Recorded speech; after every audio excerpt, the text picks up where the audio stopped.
Bueno, vamos a volver a ENADE, donde está hablando en este momento el presidente Gabriel Boric, su primer discurso ante los empresarios. Escuchamos. A autores franceses, académicos alemanes, italianos, españoles.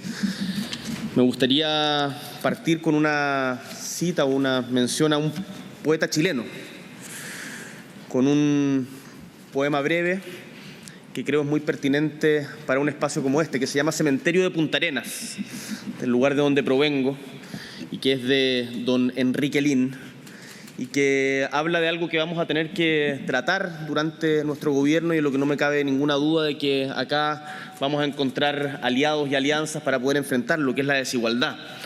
Cantaba Enrique Lin: ni aún la muerte pudo igualar a estos hombres que dan su nombre en lápidas distintas o lo gritan al viento del sol que se las borra.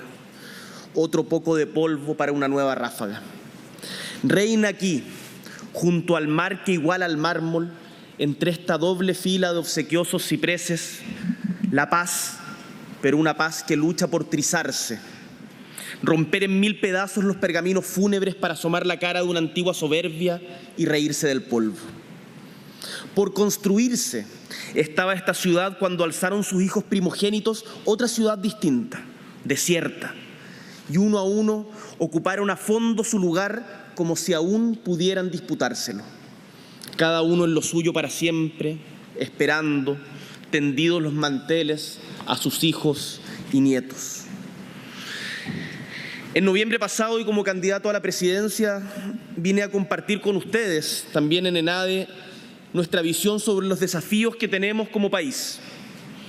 Hablamos en ese momento sobre las dificultades que implica sostener un proceso de crecimiento económico sin cohesión social. Y en ese entonces, sin cohesión social y con una profunda desigualdad a la que hacía alusión el poema de Lin, que incluso a veces se prolonga hasta la muerte. Y entonces recordaba una frase de Aníbal Pinto Santa Cruz, de su libro Chile, un caso de desarrollo frustrado, que es de 1959, pero que sigue teniendo plena vigencia, y me permito hoy día recordarla para que tratemos de, como recordaba Jimena también, de que estamos parados sobre hombros de gigantes, y también como mencionaban algunos, Lorenzo y Juan, que la historia se construye en función de lo que hicieron quienes nos antecedieron, y que de esa historia tenemos que aprender sus aciertos y sus errores. La historia no es en blanco y negro, y yo me alejo de todos los que tienen juicios demasiado categóricos sobre esas cosas. Decía Aníbal Pinto Santa Cruz a propósito de los peligros que entrañaba la expansión de la economía nacional sin una subsecuente distribución de los mayores ingresos que ésta producía, que el desequilibrio tendrá que romperse o con una ampliación sustancial de la capacidad productiva y un progreso en la distribución del producto social, o por un ataque franco contra las condiciones de vida democrática que en esencia son incompatibles con una economía estancada. Y yo tengo la profunda convicción de que todos quienes están aquí presentes somos demócratas y no queremos repetir la historia, que en ese entonces, esto era de 1959, pero no terminó bien, más bien por la segunda opción, un atentado franco a las condiciones de vida democrática. Pero sí tenemos que aprender de ella, todos. El problema al que nos enfrentamos es que cuando el grueso de la población vive rodeada de una tremenda incertidumbre respecto a sus pensiones, a la salud de su familia, a la educación de sus hijos e hijas, a la seguridad de sus barrios, se va acumulando paulatinamente frustración. Y el pesimismo se vuelve la regla general y crece la desconfianza en todas las instituciones. Nos advertía Diego, haciendo alusión a la encuesta Bicentenario UCED, de datos tremendamente preocupantes que vienen acumulándose hace un tiempo ya. ¿Qué nos pasa? Que no hemos sido capaces de enfrentarlo y revertirlo. Nuestro actual statu quo, entonces, frena el desarrollo económico y profundiza el malestar social. Y esto ya lo vimos el 2019, y si no avanzamos en soluciones materiales de la mano de las institucionales, que hoy día se están discutiendo en el proceso constituyente, en el cual yo guardo profundas y sinceras esperanzas, y le envío mis saludos a María Elisa Quintero y a Gaspar Domínguez por la tremenda tarea que van a tener conduciendo la Convención Constitucional, y desde ya reitero todo mi ánimo de colaboración y respeto a la Convención Constitucional y al proceso constituyente. Pero si es que no avanzamos paralelo a esto en soluciones materiales, no habremos solucionado las causas que nos llevaron al estallido social. Por supuesto, tengo absolutamente claro que soluciones tan estructurales no se logran de la noche a la mañana, y en ese sentido entiendo el mandato que nos ha otorgado el pueblo de Chile, no desde una perspectiva de arrogancia o desde perspectivas definitivas, sino que el resultado expresado el 19 de diciembre me parece que es un mandato que tenemos que tomarnos, y yo particularmente me lo tomo con mucha humildad. Fue un resultado claro, fue un resultado importante, fue una muy buena votación, pero en ningún caso es un resultado que nos pueda marear para tratar de avanzar sin conversar, sin dialogar. Y hoy quiero que conversemos sobre cómo salir justamente de esta dinámica, cómo iniciamos un ciclo de colaboración ascendente. Una parte importante de esta nueva dinámica supone cuestionar la idea tan extendida según la cual los privados solo deben velar por sus propios intereses. Tanto los privados como particularmente las empresas existen en una sociedad que construimos entre todas y todos. Nadie se va a salvar solo. Por cierto, esto dando por hecho de que el Estado tiene que estar al servicio de las personas y la sociedad, y por lo tanto, quienes seamos funcionarios del Estado y funcionarios públicos, tenemos que ser servidores y no servirnos del Estado. Y en eso voy a ser muy claro y muy categórico siempre, y es un mensaje también para todos quienes van a colaborar con nuestro gobierno. Nuestro plan de gobierno propone iniciar un camino de cambios profundos que busca fortalecer nuestra red de protección social, sacar a nuestra economía del estancamiento productivo, que ustedes bien saben lleva casi 10 años, y enfrentar decididamente la crisis climática, no solamente mediante medidas de mitigación, sino también de adaptación y prevención, anticiparse. El objetivo es generar condiciones que sean sostenibles de estabilidad para todos y todas, los miembros de nuestra sociedad, y por cierto, para las empresas también. Concuerdo con lo que decía el presidente de la Cámara de Diputados, Diego Paulsen, a quien lamento que no vayas a seguir en la Cámara. Se notaba que era un discurso más suelto el que diste recién, propio de los que se despiden, pero te vamos a extrañar, Diego, y ojalá puedas seguir colaborando en el espacio público desde otros frentes. Y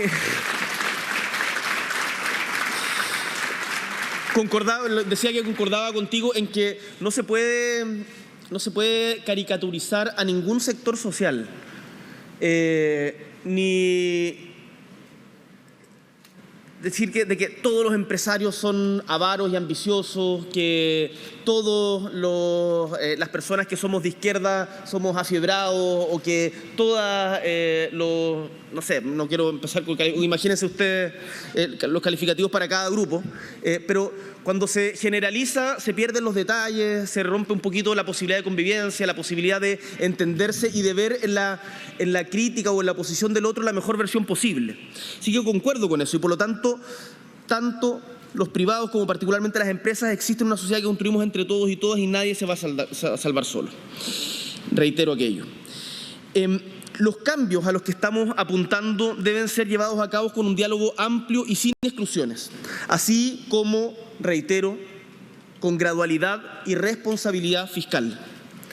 Probablemente algunas personas puedan haber pensado de que esta referencia a la gradualidad y la responsabilidad fiscal fue un discurso de campaña. A mí, la verdad, estas disquisiciones que se dan algunos analistas en medios de comunicación de cuál Boric es, el de primera o segunda vuelta, soy el mismo. No hay mis convicciones siguen intactas, y yo siempre he entendido, o más bien he ido aprendiendo en el correr de mi trayectoria, de que todo cambio, toda transformación se sostiene en base a lo que se hizo antes, y que ningún cambio importante y estructural se logra de la noche a la mañana y que por tanto la radicalidad no está ni en quién grita más fuerte, ni en quién más adjetivos pone a sus oraciones o cuántas esdrújulas ocupa en sus discursos, sino que la radicalidad está en la capacidad de convocatoria, en hacer sentido a grandes mayorías que sean sostenibles en el tiempo y que hagan, por lo tanto, de las reformas que queremos impulsar grandes consensos en la sociedad que nos permitan tener una vida más justa y digna para todos y todas. Entonces, mis palabras respecto a la gradualidad y a la responsabilidad fiscal no eran un disfraz de campaña de segunda vuelta, sino una convicción profunda que reitero hoy día en este espacio, como lo he hecho también en otros espacios, por ejemplo, la reunión que tuvimos con diferentes representantes de pymes, ferias libres, cooperativas, el día de ayer, en donde nos reunimos y también tuvimos una muy buena conversa de la colaboración que tenemos que tener de aquí en adelante para ir democratizando también la economía y combatir la concentración, que hoy día es uno de los grandes problemas que tiene nuestro país. Hoy me gustaría hablar sobre los desafíos que Chile, nuestro Chile, enfrentará este año 2022. Aunque el crecimiento, todos sabemos, muestra cifras positivas, la recuperación que hemos visto se explica en gran parte por una expansión del consumo que no es sostenible en el tiempo en los mismos términos en los que se ha dado. Esta dinámica, de hecho, provoca que nuestra economía se sobrecaliente y aumenten las presiones inflacionarias, como ya hemos visto y ha advertido y ha dado cuenta el Banco Central. Vamos a heredar, además, un importante déficit fiscal estructural y una mayor deuda pública. Y es importante, entonces, sincerar la realidad. Las finanzas públicas en Chile hoy día están estresadas. Y de eso, todos quienes somos actores de la política institucional, y ahí yo, habiendo sido parte del Parlamento, me siento también responsable de aquello. Todos somos responsables y todos tenemos, por tanto, la responsabilidad de buscar soluciones. Y esto es importante también de que seamos capaces de decirlo públicamente, de explicarle a la gente que está en sus casas, a quienes nos están viendo por las diferentes plataformas, las dificultades que vamos a enfrentar. Yo quiero ser un presidente que pueda conversar y dar cuenta de los motivos que nos llevan a tomar una decisión y otra y reducir al máximo los niveles de arbitrariedad de las mismas, para que todos podamos deliberar públicamente y encontremos en conjunto como sociedad las mejores soluciones y alternativas. Nuestro gobierno se va a hacer cargo de esta realidad económica. Como lo he repetido en múltiples ocasiones, no puede haber redistribución de recursos si es que esto no viene de la mano con un crecimiento económico sostenible. Y a su vez no puede haber un crecimiento sostenible si es que no hay una justa distribución de la riqueza. El crecimiento y la distribución de la riqueza entonces tienen que ir siempre de la mano junto con la sustentabilidad ambiental del desarrollo. Nuestra agenda de crecimiento económico entonces y de recuperación económica para el 2022 tiene 3 objetivos concretos. En primer lugar, queremos fomentar un crecimiento económico basado en estimular la inversión. Para eso se requieren reglas claras, para eso se requiere seguridad jurídica, para eso se requiere certidumbre. En esta tarea, la alianza público-privada va a ser fundamental. Desde ya los queremos invitar a todos y a todas los presentes y quienes nos están viendo a ser parte de este desafío. Como futuro presidente, así como con todo el equipo que nos va a acompañar, que vamos a estar presentando durante las próximas semanas, estamos y estaremos siempre abiertos al diálogo. Retomar una senda de crecimiento sostenible que facilite la expansión de derechos sociales es una tarea que no le compete solo al gobierno, es una tarea que le compete a la sociedad entera y en donde los empresarios, las empresarias juegan un rol tremendamente importante. El segundo objetivo de nuestro plan económico para este año es la recuperación de empleos formales que han quedado rezagados por la pandemia. Ahí en la informalidad tenemos un problema profundo que nuestros vecinos en América Latina tienen muy expandido, se ha naturalizado y nosotros tenemos que hacer todos los esfuerzos por enfrentar.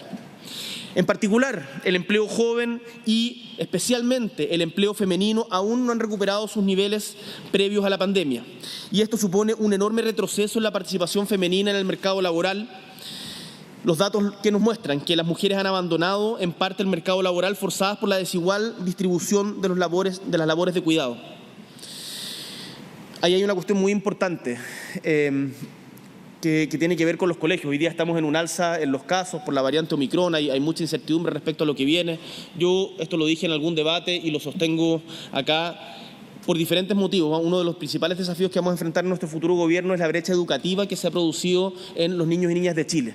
Y por lo tanto, no es lo único, por cierto, es algo que vamos a enfrentar con un plan más contundente, pero los colegios tienen que ser los últimos en cerrar y los primeros en abrir.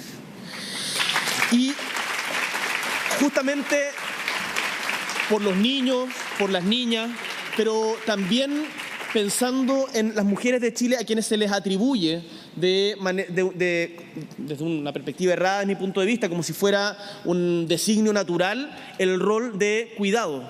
El rol de cuidado de los niños, de los enfermos, de las personas en situación de discapacidad, de los adultos mayores, y por lo tanto van retrocediendo del mercado laboral.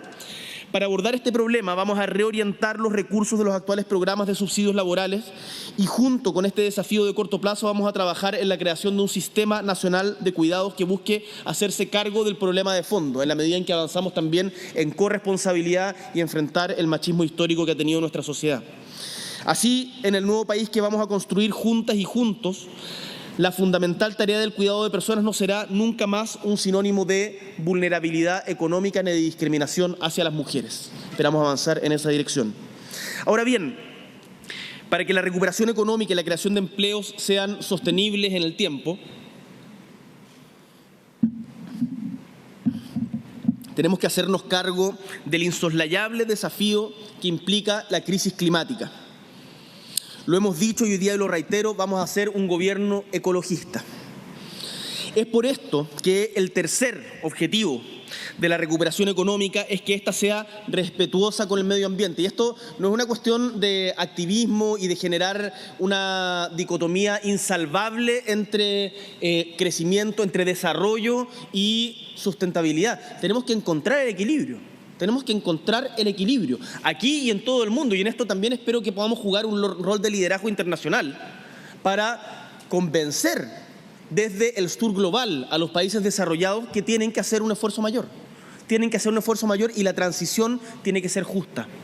Eso es muy importante, el concepto de transición justa, que lo vamos a impulsar acá en Chile en conjunto con empresarios, con trabajadores, con autoridades y con las comunidades.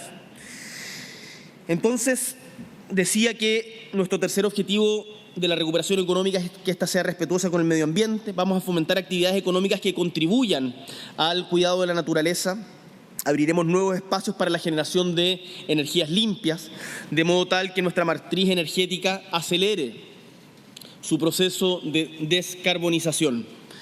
Corremos contra el tiempo como humanidad. El informe de la IPCC fue muy claro al respecto. No nos podemos hacer los lesos. Corremos contra el tiempo y nuestro gobierno va a enfrentar estos desafíos climáticos desde el primer día. Y este plan de recuperación económica requerirá movilizar los recursos públicos y privados. Por nuestra parte, insisto, vamos a tener un firme compromiso con la responsabilidad fiscal. Sostenibilidad ambiental y sostenibilidad fiscal son dos caras de la misma moneda. Así como no podemos depredar hoy la naturaleza que heredaremos a quienes hoy son niñas y niños, tampoco podemos endeudarnos de manera irresponsable con cargo a la capacidad de gasto de futuras generaciones. Es por esto que vamos a mantener la meta de un déficit estructural en torno al casi 4% del PIB que establece la ley de presupuestos de este año. Los nuevos gastos que lleve adelante el gobierno, nuestro gobierno, se financiarán con los fondos de libre disposición de la ley de presupuesto, así como también con las múltiples flexibilidades que entrega la ley al Ejecutivo para la reasignación de recursos, por cierto, con todos los criterios de probidad y transparencia. Y consideramos que la mantención de la meta de este déficit estructural no solo es deseable para contribuir a la estabilidad de las finanzas públicas, sino que también estaremos contribuyendo a la reducción de las presiones inflacionarias. Y en esto, por eso hemos sido tan insistentes en la discusión del financiamiento de la PGU. Esto no es, y se lo he dicho personalmente a ministros de gobierno, esto no es un capricho ni es tratar de dilatar para que no se logre o que el presidente Piñera no sea él quien firme, no. A mí, sinceramente, la competencia de por quién pone la firma en cuestiones que son de beneficio para todos los chilenos no me interesa. A mí me interesa que logremos subir las pensiones para la mayoría de los chilenos y chilenas de manera sostenible y responsable en el tiempo. Y si eso somos capaces de lograrlo ahora, en estos meses que restan de enero y los primeros de marzo, bienvenido sea. Estamos disponibles a aquello. Le hemos presentado al gobierno un pool de alternativas de financiamiento, pensando principalmente en las exenciones, para poder tener una sostenibilidad, haciéndonos eco también de lo que ha señalado la CFA y otras organizaciones y otros economistas. A partir del año 2023 vamos a iniciar una reducción gradual del déficit estructural. Para este objetivo es fundamental llevar a cabo una reforma tributaria. Y me alegro mucho también de que Juan Sutil lo haya mencionado en su discurso. Lo conversaba ayer con los diferentes dirigentes y dirigentes de las pymes. Una reforma tributaria tiene que ser conversada. Una reforma tributaria tiene que ser en beneficio de todos los chilenos, tienen que apuntar hacia mayor equidad y por lo tanto no puede verse como una confrontación entre buenos y malos. Lleguemos a un acuerdo que sea bueno para el país, que por un lado proteja la inversión y por otro avance hacia una sociedad más justa. Enfrentar los desafíos de nuestra sociedad de manera fiscalmente responsable requiere aumentar los ingresos permanentes. Además, debido a la elevada desigualdad existente en nuestro país, es necesario que este esfuerzo adicional provenga de las personas con más alto ingreso y patrimonio. Pero esta reforma tributaria, como decía antes, no debe ser vista como una reforma tributaria de nuestro gobierno ni como un enfrentamiento entre clases sociales. Esta reforma debe verse como un nuevo pacto fiscal que sea producto de un diálogo social amplio, no dilatorio, y cuyos cambios sean duraderos y estables en el tiempo. Ese es el espíritu de esta propuesta. La sociedad en conjunto se va a beneficiar de tener un país más equitativo, cohesionado, con una mejor educación, más productivo y protagonista en la respuesta a la crisis climática. Esos son los objetivos que buscaremos cumplir con los recursos adicionales que pretende recaudar esta reforma tributaria. Proponemos avanzar a un régimen más parecido al que tienen la mayoría de los países de la OCDE, tanto en términos de recaudación como en términos de progresividad.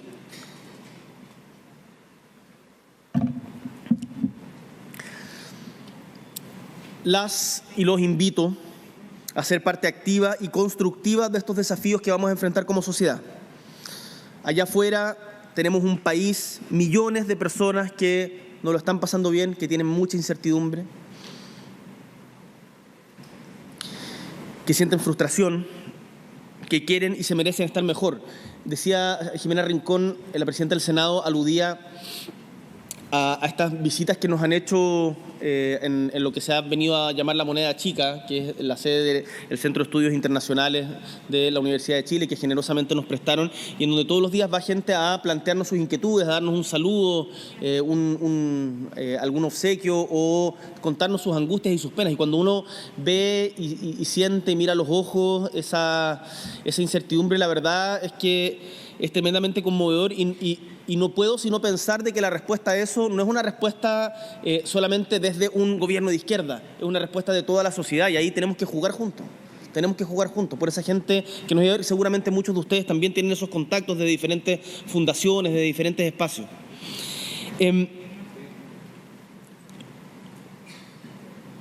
Por primera vez en décadas, la pobreza aumentó significativamente durante los últimos años. La pobreza y la extrema pobreza, que yo concuerdo con lo que planteaba Diego, uno de los logros indudables de las últimas décadas fue la reducción significativa tanto de la pobreza como de la extrema pobreza, y la pobreza tiene que seguir siendo uno de los desafíos a enfrentar como sociedad. Lo mismo ocurre con el aumento de campamentos. Hoy día en Chile estamos en el momento en que más campamentos hay desde 1997. Ustedes van a cualquier región, incluso en Magallanes, donde antes no había, en cualquier región de Chile, y está lleno de campamentos de gente que no tiene una vivienda digna. Y también, por cierto, como mencionaba antes, la informalidad laboral también aumentó mucho. Estas cifras son visibles para cualquiera que camine por los parques y las riberas de nuestras ciudades, donde cada vez hay más carpas, más construcción de material ligero y más personas viviendo directamente a la intemperie.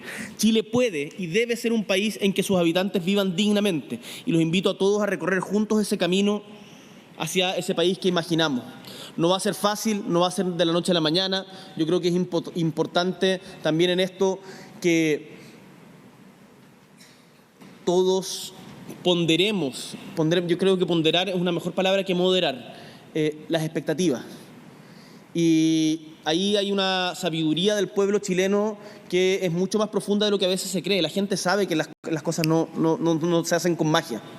La gente sabe de que va a costar reducir el déficit de 600.000 viviendas y que, de hecho, el déficit de 600.000 viviendas, 650.000, no lo vamos a lograr en nuestros 4 años de gobierno. Y que, por lo tanto, se requiere un esfuerzo que vaya más allá del gobierno de turno. No puede ser un esfuerzo partisano. Los mejores ejemplos de cuando sociedades salen adelante es cuando se unen. Y yo voy a insistir en ese discurso, aunque a algunos les moleste. Pero también...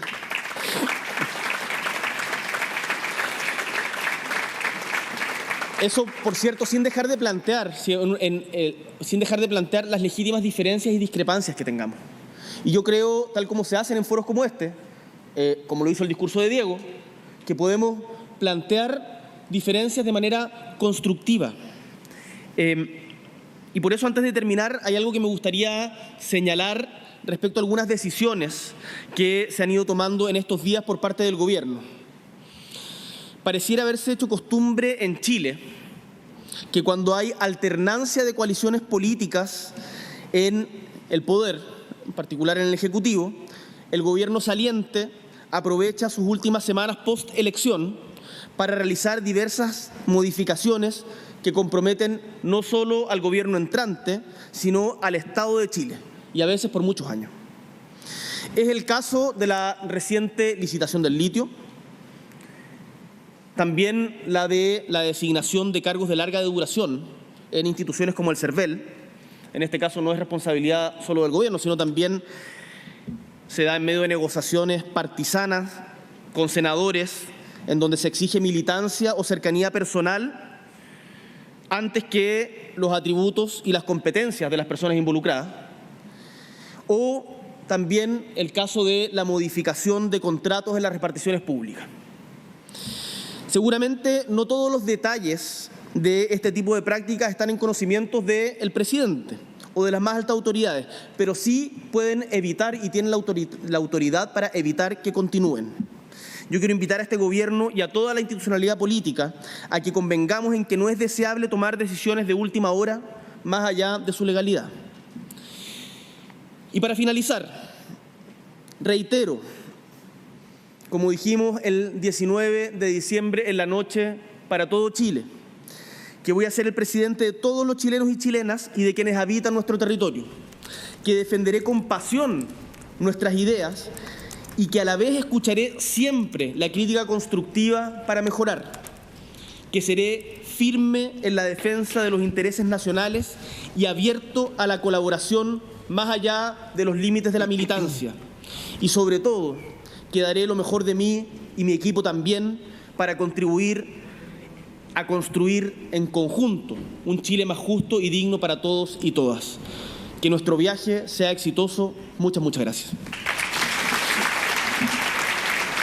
Bueno, ahí están las palabras, esta primera exposición del presidente electo ante los empresarios. Dice que voy a insistir en el discurso de la unión, aunque le moleste a algunos. Hace 3 ejes fundamentales de lo que será el tema económico durante su gestión: responsabilidad fiscal, el cambio climático, la recuperación de empleos entre los temas destacables. Y parte citando a Enrique Lin, a un poeta, que también es bien significativo en esta instancia utilizar precisamente a la poesía para poder abrir la conversación en torno a los desafíos que están por venir. Alusiones a la región de Magallanes para especificar un tema nacional, que es el de los campamentos en las calles y la precariedad de muchas viviendas.